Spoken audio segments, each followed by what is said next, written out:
All right, trade pros, good morning. Top of the day to all of you. It's Tuesday, April 2nd of 2019, and that means I can't make any more April Fool's jokes because the day is over. I got a lot of people, though. I'm that guy that has fun with it. So yesterday I made a funny joke about selling the business of a proprietary firm.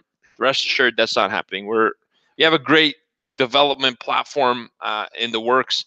Next couple quarters are super exciting. We got a lot on the go. We're going strong, and we're going to continue to go strong. And I'm probably going to be in this business forever because I love it so much, and I love you guys for tuning in. All right, so let's get started with our morning market update. Um, First of all, the fun fact is not really an outside fact; it's a market fact this morning. The S&P 500 has made the golden cross on Monday, so it officially golden crossed, which is viewed as a positive technical indicator. What is the golden cross, you might ask? There's a lot of different iterations of it, but the literal definition, the one that most people use, is when the 50-day moving average closes above or below. In this case, the 50-day average closed above the 200-day moving average. All right, and this has happened for the first time since April 25th of 2016. On a longer-term trend analysis, this indicates that we've flipped to the upside in a longer bullish cycle. So what you're seeing here is the last 50 days of average price has surpassed the last 200 days of average price. So basically, the last 50 days are better than the last 200 on average. And if you look at your own life, if that was the case, what would that mean? It's a good thing. If your last 50 days were better, keep going. You have momentum.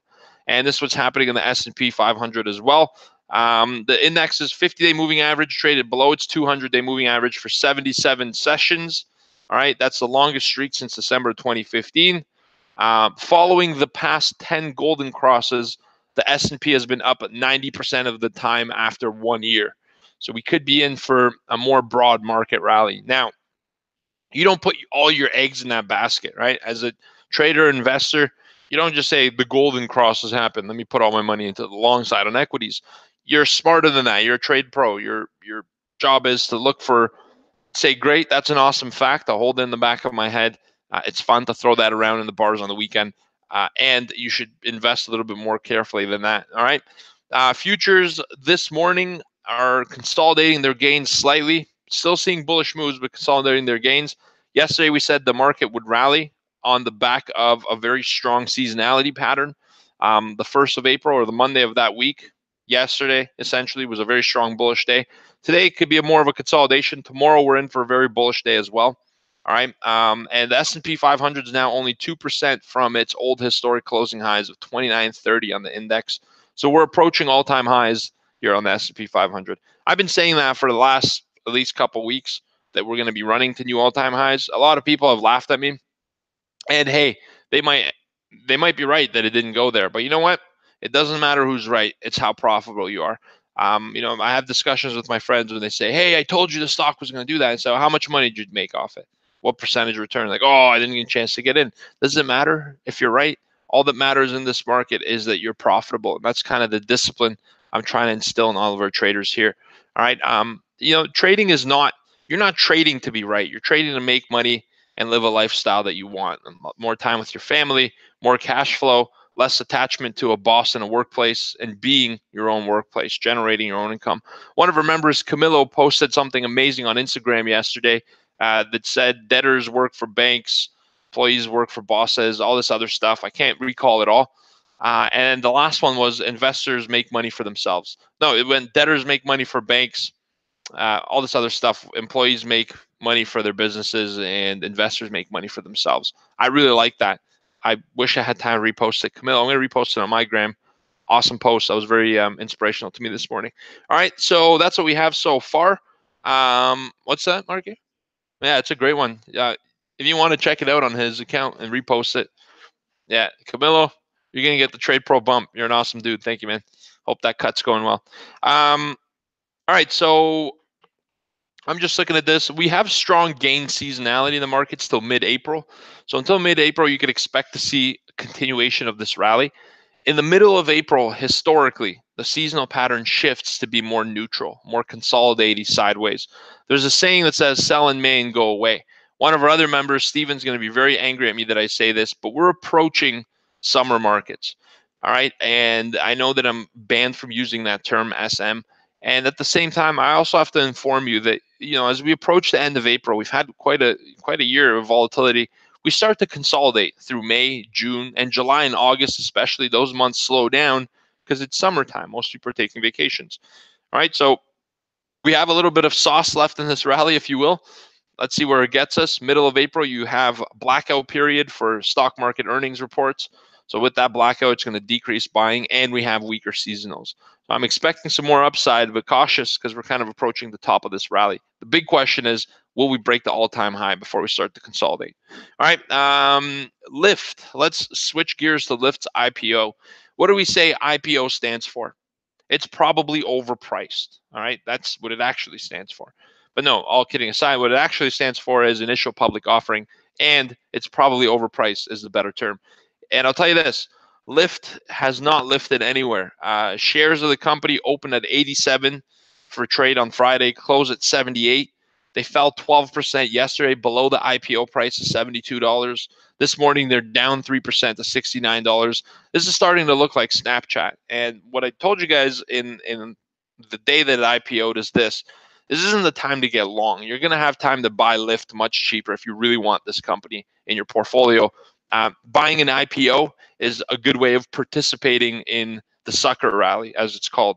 After every IPO, you're going to get a day of a pop, and then that thing fades down to the downside. So, it's not like I'm saying this company is terrible. What I'm saying is the timing isn't perfect. When you're buying an IPO, you're literally part of that retail enthusiasm that's needed for Goldman Sachs to sell the shares that they're underwriting. They need buyers. That's why they get everyone excited. Lyft, Lyft, Lyft. Why do you think it's all over the media? To generate buy interest, because there's some people that want to sell shares. And that's the darn truth. All right, so Goldman Sachs right now, I think they're the underwriter. They're in there, they're in there working hard to stabilize the price because they have a mandate after the offering to support the market price in the secondary market. And you better believe they're doing it. So they're buying, but they can't hold off the sell pressure on here. All right, today's markets in Asia, Japan's down, or Japan's flat. Hong Kong's up 0.2, China's up 0.2. India's up 0.5%. In Europe, at midday, London's up 0.7. Paris is up 0.3. Frankfurt's up 0.5%. And the United States futures are flat across the board after some rallies yesterday. And I just can peek over my shoulder. They're off of yesterday's close. Yesterday we closed 69.5. Now the overnight high 73.75. So again, about 3 points, 4 points and 3/4 of a rally off of yesterday's close. We are sitting a little bit below the overnight highs, and they're very close to yesterday's highs. So we're in a market environment where I think today's rally is going to be slower, but it's going to be to the upside. And traders in the room know exactly what that means. It's going to take its time, consolidate for a long time, make one quick move very briefly, and then go back to consolidation, shallow pullbacks, and small movements to the upside. Small upside, small rotation. Small upside, small rotation. That's called that's called the beginning of the SM. I'm not going to say what that means because I've used my quota of one usage of that term today. All right, crude oil is up 0.8%, was up 0.8%. Crude oil literally just dumped down to 61.60 on the overnight low. We hit a high of 62.19 after closing 61.78 yesterday. So you can see crude oil is very bullish. Saudi Aramco yesterday released some of their documents that they need to start the public offering process because they're going to also do an IPO. And wow, staggering numbers. I was blown away to find out that Saudi Aramco's profitability, their net income for a year surpasses Apple, I think Microsoft and Google combined. All right, it's single-handedly the most valuable company in the world. I'm not shocked, but I'm still surprised, right? You speculate about these numbers as a private company, you don't know, but then that comes out on the report, and it's just mind-boggling. So we'll talk more about that later on. But oil just dumped this morning, a little bit of a pullback. We've broken structure lows. I think stayed to the short side early on, and then late afternoon transition back to the bull. All right, core durable goods orders came out today. What are durable goods? Things that you use multiple times. A hamburger is not a durable good because it goes through you on the same day, typically. All right, a car, a refrigerator, stuff like that. Purchase once, they're durable. You have them for a long time. So core durable goods came out this morning at 8:30. Preliminary numbers were minus 1.6% versus minus 1.8 expected. So the number is down, but down less than expected. So slightly bullish but still a bearish reading overall. Excluding transportation, because automobiles are also durable goods, but they're very volatile in sales. If you exclude autos, it's 0.1% versus 0.1 expected. So that says that what's dragging durable goods down is auto sales. Auto sales are down big, and car companies know that, and you could see the struggle for them to rally. All right, prior number revised lower.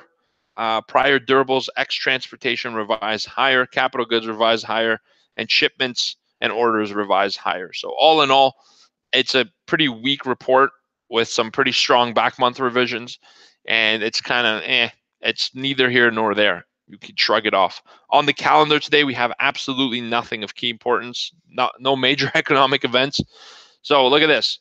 We had a strong rally on Monday. Today we have very little economic events. Start to expect some sideways moves and consolidations.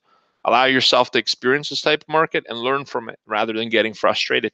It's easy to get frustrated because the market's not moving. But guess what? Every day isn't Christmas. And to be a full trader, you need to learn how to navigate through these markets as well. All right. So use this as an opportunity to learn and satisfy your knowledge rather than your ego today. You guys have a great day. Keep it small. Start with the 3 rules. Less size, less frequency in your trades, and take profits quicker, and you'll be good. Start there. If market volatility picks up, pick up your trading as well. All right? But shift down and meet the market to where it's at. We'll see you guys tomorrow. Have a great day. Got to turn around and open up the trade room. Hope you guys enjoyed this morning market update. If you have any questions, pop them below in the comment section. We'd love to help you out. Take care. Have a great day. All right, trade pros in the room. Let's get down to business. I'm going to cover the S&P. We have Marky here who's going to do the Dow, and then we're going to throw it over to Steven, our oil desk manager, to get in and give us some oil news. It's starting to pick up in volatility, and I think that's the market we're going to have to be in today in order to take advantage of the price volatility. All right, let me start with the S&P 500. I'll give you some key levels to look for support and as a long opportunity in today's session.